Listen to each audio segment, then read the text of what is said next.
Buenas noches, bienvenidas y bienvenidos. Nuestro programa se ha trasladado en esta ocasión a la ciudad de Chicago. Estaremos presentando en estos días una serie de entrevistas desde esta ciudad de Illinois, en los Estados Unidos. Hemos sido invitados por la Universidad de Chicago a participar en encuentros académicos y con la comunidad en este lugar. Y bueno, pues hemos también tenido oportunidad de estar aquí mismo en este Salón del Té, en el Tea Room de la Universidad de Chicago, que nos ha permitido convocar también para nuestro programa a diferentes personas y líderes de Chicago que bueno, van a poder conversar con nosotros a lo largo de esta serie de programas desde aquí. Yo le agradezco mucho en este lugar a Oscar Chacón, que es el director ejecutivo de Alianza Américas, que es una organización muy importante. Ya nos contará de los detalles. Que podamos hablar, Oscar, en esta ocasión para CNN, pues de tantos temas. Gracias por estar aquí. Bienvenido y buenas noches. No, gracias, Oscar. Claro. Bueno, pues estamos en Chicago y muchas cosas, como digo, por hablar sobre lo que pasa en este lugar, sobre la conexión tan fuerte de Chicago con América Latina, con Centroamérica, con México, tú de El Salvador, desde luego. Obligado a recuperar lo que me decías antes de iniciar esta conversación para CNN, los 10 años que se cumplen este 2016 de aquellas grandes movilizaciones. Es increíble que haya pasado una década, sí, de esas grandes movilizaciones de personas de fuerza social a favor de los derechos de los migrantes en Estados Unidos. 10 años después de aquello, Oscar, ¿qué balance se puede hacer? ¿Qué pasó y qué no pasó con aquello? Claro. Bueno, mira, es importantísimo recordar ciertamente que ya sucedieron prácticamente 10 años desde aquella primavera del inmigrante, que fue como muchos le denominamos, porque sucede algo sin precedente.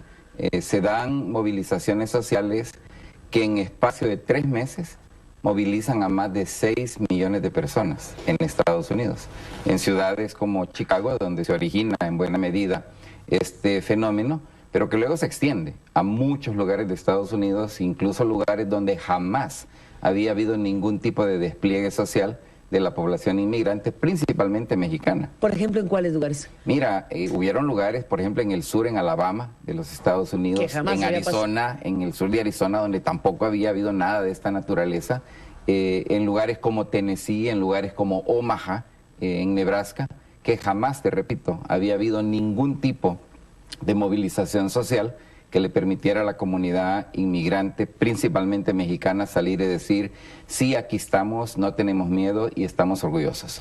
Y eso es algo que importantísimo recordarlo. Ahora, tú preguntabas cuál es la trascendencia de todo esto. Dame un segundito, Oscar, perdóname que te interrumpa, para recordar esas escenas y ese momento tan importante de hace prácticamente 10 años que se están cumpliendo en este 2016.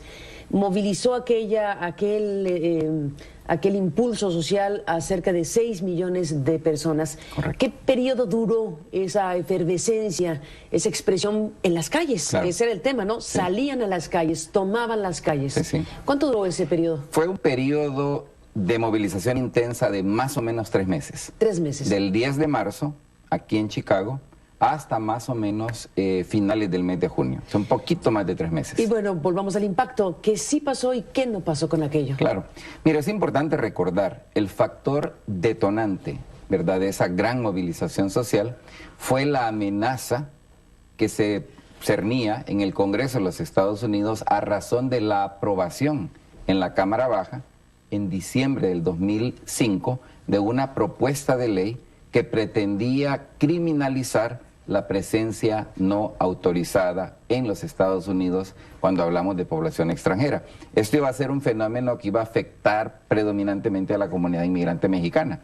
Esta situación que sucede en los últimos días, si recuerdo correctamente, fue el 21 de diciembre que se aprueba esta propuesta en la Cámara Baja del Congreso y que llega a la conciencia social a principios de enero, porque obviamente sucede casi en las fiestas navideñas, pero al llegar a la conciencia social, esto se traduce en esta jornada de movilizaciones que ya hemos mencionado.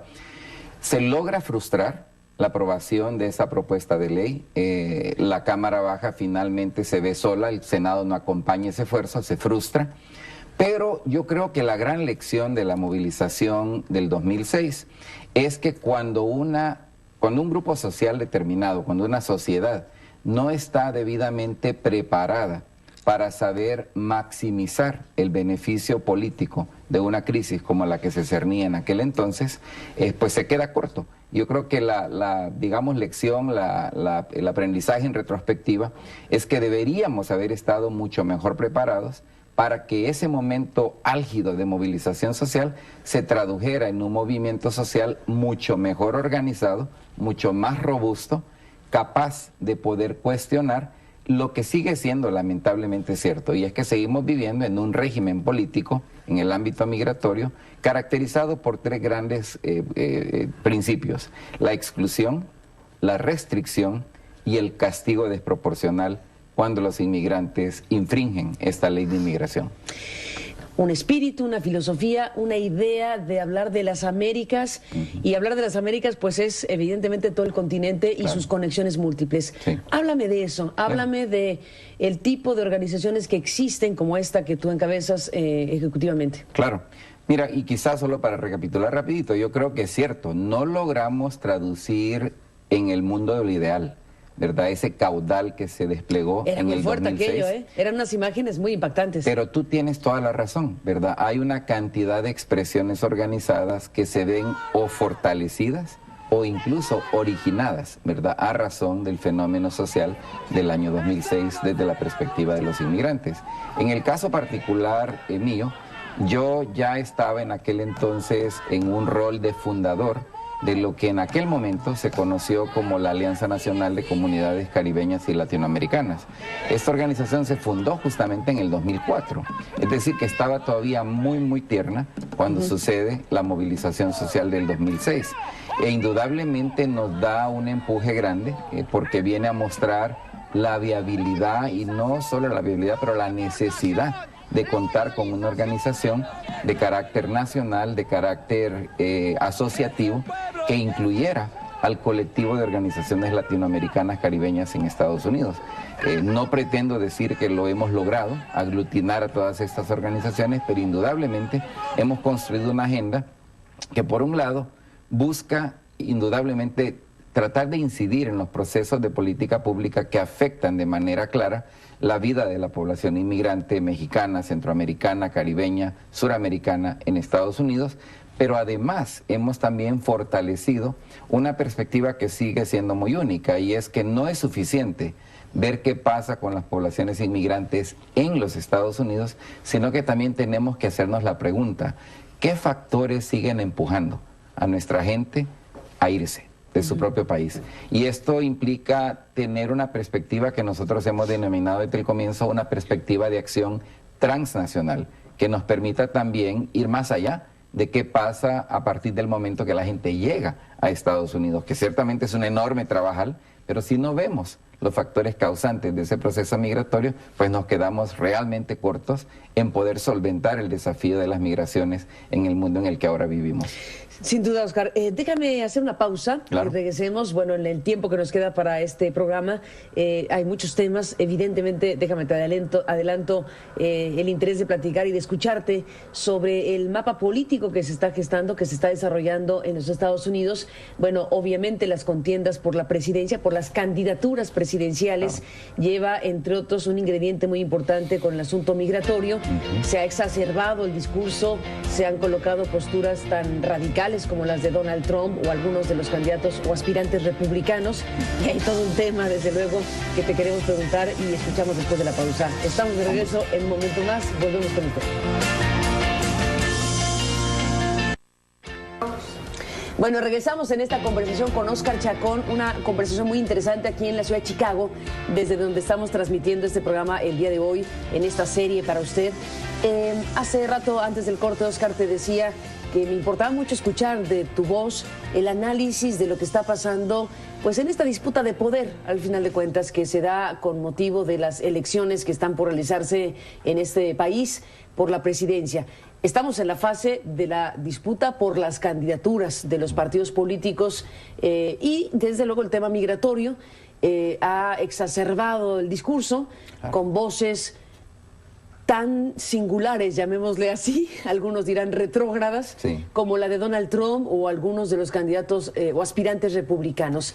¿Qué desafío tan grande para Estados Unidos, para sus electores, para la comunidad migratoria, para los que aquí habitan este país. Lo que está en juego, te pregunto, Claro. Oscar, en este momento. Mira, en primer lugar es importante entender que la elección, el proceso electoral del 2016 realmente es un proceso, yo diría, muy peculiar, que no hemos visto en mucho tiempo en Estados Unidos, porque confluyen una serie de factores que han hecho ya de esta campaña electoral, repito, una de las más interesantes en épocas recientes. ¿Pero qué la hace tan diferente? Mira, lo más importante, creo, detrás de lo que estamos viendo es el efecto acumulado de casi 40 años de concentración cada vez más salvaje de riqueza en pocas manos. Y es importante entender que este proceso de concentración de riqueza que se ha dado a lo largo de los pasados 40 años no ha sido necesariamente un proceso que ha empobrecido a quienes ya eran pobres, sino que en esencia es un cambio en cuanto a dónde se ha concentrado más la riqueza y se ha despojado de riqueza. ¿De dónde se ha transferido? ¿A dónde dices? De la clase media, específicamente, a la clase ultra rica del país. Incluso aquí se habla mucho del 99% versus el 1%, pero en realidad te digo, si uno ve con detalle, la concentración de riqueza es incluso mucho más grave en un pequeño sector del 1%, que es prácticamente un centésimo de 1%, donde está verdaderamente concentrada la riqueza. El efecto de esto es que la sociedad estadounidense hoy es una sociedad afectada por un profundo temor, una profunda incertidumbre sobre qué depara el futuro. Ese temor es lo que una figura política como Donald Trump está aprovechando a cómo se puede.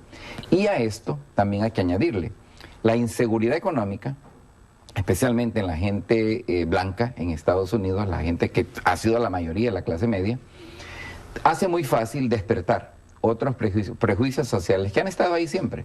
El racismo, la xenofobia, que siempre han estado presentes, ahora se vuelve muy fácil despertarlos nuevamente y convertirlos en factor de movilización, en este caso electoral.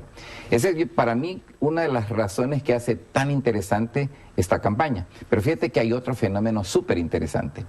La gente en Estados Unidos, y no te hablo del colectivo inmigrante, sino de la sociedad en general, está harta de lo mismo de siempre. Está harta de las soluciones de ayer. En este sentido, un Donald Trump logra muy ingeniosamente captar este sentimiento y te está combinando, por un lado, una agenda claramente extremista en la manera como se vende como candidato, pero a su vez está también haciéndolo desde una lógica de desafiar lo convencional, de desafiar lo establecido. Y claro, es un tipo que tiene una cantidad de recursos a su disposición que le permite hacer esto con más efectividad que cualquier otro. Aunque hay que reconocer lo interesante también del lado demócrata. La candidata que se suponía que para esta fecha debería de estar absolutamente coronada como la nominada del Partido Demócrata, bueno, no lo es. Estamos por empezar una de las primeras fases más importantes, las primarias en Estados Unidos. ¿Pero qué le pasa a Hillary? Mira, Hillary, el problema más grave que tiene es que es vista esencialmente como alguien que viene de ese estandarte convencional que no ha solventado los problemas de esta sociedad. Entonces, todas las virtudes que pueda tener una candidata como Hillary Clinton, por su experiencia, por sus años de familiaridad con el sistema político, por el hecho que estuvo en la Casa Blanca por 8 años, a su vez se vuelven sus más grandes flancos ante un electorado que, insisto, está muy fastidiado con lo mismo de ayer, con lo mismo de siempre. Entonces, desde tu punto de vista, Hillary no tiene ganada la candidatura, en pocas palabras. Todavía no, y de hecho, fíjate que están prácticamente empatados en encuestas de opinión públicas con Bernie Sanders. ¿Crees que pueda, sí, realmente estar en disputa esa candidatura? Mira, yo creo que obviamente está en disputa. Pero digamos, ¿está realmente Hillary peligrando esa candidatura? Sin duda. Hay un temor enorme dentro de la precandidatura de Hillary Clinton. ¿A pesar de que Sanders se haya declarado socialista? A pesar en este contexto. Volvemos al tema de cuán apelante es aquello que se divorcia de lo convencional. Sanders también está aprovechando esta característica Pero fíjate peculiar. que extremos, si fuera el caso, un hombre que se declara socialista y Donald Trump en los extremos de una disputa de esta índole. Insisto, lo que se divorcia de lo convencional se vuelve muy apelante en un momento político, social, económico, como el que está viviendo la sociedad estadounidense. Obligado a preguntarte, Óscar Chacón, sobre el propio Barack Obama, este presidente que finalmente está en su segundo periodo de presidente de los Estados Unidos, y bueno, una agenda, la de Obama, que en el recuento de las cosas ha tenido victorias, derrotas y grandes omisiones, claro, o dificultades o impedimentos, o como queramos verlo. En el tema migratorio hay reclamos a Obama de diferente índole. Claro. Un punto principal es que por su perfil, por su proyecto político, por lo que quieras, no se esperaba que fuera el gran deportador. Exacto. El gran deportador que resultó Barack Obama, o que ha resultado Barack Obama, y la imposibilidad, o la palabra que corresponda, para impulsar o para aterrizar una verdadera reforma que pueda atender este fenómeno en los Estados Unidos relacionado con la migración y con los inmigrantes. Después de la pausa, dime qué piensas de Obama, dime cuál es tu balance, dime casi cuál es tu calificación, porque aunque le queda un tramo, ya oímos su último informe del Estado de la Unión hace algunos días. Volvemos en un instante en esta programación.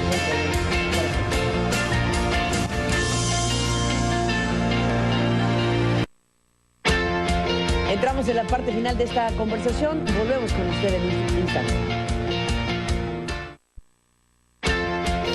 Bueno, pues Óscar, entramos en la parte final de esta conversación en este Salón del Té de la Universidad de Chicago, que nos ha permitido estar con ustedes esta noche en este programa. Obama, el tema inmigratorio, el tema de lo que pudo, de lo que quiso y no pudo, de lo que nunca quiso y por lo tanto tampoco intentó. ¿Qué balance haces de Obama sobre este tema? Mira, es un tema complejo, difícil de realmente abordarlo con responsabilidad en tan poco tiempo, pero sí te recuerdo una frase importante de quien ahora es el alcalde de la ciudad de Chicago, en aquel entonces, el momento en el que Barack Obama llega a la presidencia. Él dijo que, y ya estaba haciendo eco a una frase histórica pues, de la política en Estados Unidos, donde se dice que una crisis es algo terrible de desperdiciar. La realidad es que si tú analizas el contexto, ¿verdad?, en el que Barack Obama llega a la presidencia, hubo una oportunidad enorme de dedicarse a una agenda mucho más agresivamente transformadora de la realidad económica, social, política del país, porque Barack Obama llega con un capital político preciado, o sea, un capital político envidiable al momento en el que él asume la presidencia. Desdichadamente, fue, en mi opinión, al menos, una crisis desperdiciada. O sea, no se logró verdaderamente entender cuán transformador podía ser ese momento de llegada a la presidencia, enero del 2009. Y consecuentemente, lo que sucede es que la administración Obama se plega más bien a posturas que eran lamentablemente las posturas de cualquier otro gobierno en cualquier otro momento, es decir, irse por lo muy convencional, en vez de revolucionar ideas, en vez de plantear nuevos paradigmas. El ámbito migratorio solamente era uno de ellos. Más bien se busca reforzar lo existente. Y yo creo que ahí residió en buena medida el error de lo que ha sido estos pasados 7 años y medio de la administración Obama. En el ámbito migratorio, tú lo señalabas, la crítica fundamental que no ha logrado ser superada es de que Barack Obama ha sido el presidente que más personas deportó a lo largo de su administración. Él ciertamente hace cosas en el ámbito de decretos administrativos, como lo hizo en el año 2012, tratando de aliviar la condición migratoria de jóvenes sin papeles en Estados Unidos. Lo hace de nuevo en el año 2014, 20 de noviembre del 2014, anunciando 2 medidas más de protección migratoria, las cuales lamentablemente son prácticamente neutralizadas en el sistema judicial por el estado de Texas y 25 estados que respaldan esta demanda. En pocas palabras, no se ha logrado superar lo que había sido la principal característica de la administración Obama, es decir, el deportador en jefe, y a esto añádele la lamentable decisión de lanzar redadas contra poblaciones centroamericanas, que todo el mundo está de acuerdo, son poblaciones que han huido de condiciones absolutamente graves de violencia en Centroamérica y ahora están buscándolas y deportándolas, que no para nada cambia la lamentable trayectoria, el legado de este presidente como el deportador en jefe. El deportador en jefe, qué fuerte la frase para cerrar este programa, muy dura, pero efectivamente es parte de lo que es este balance obligado de la gestión de Obama, que bueno, además hablando de Chicago, pues Obama y Chicago están íntimamente relacionados en sus historias.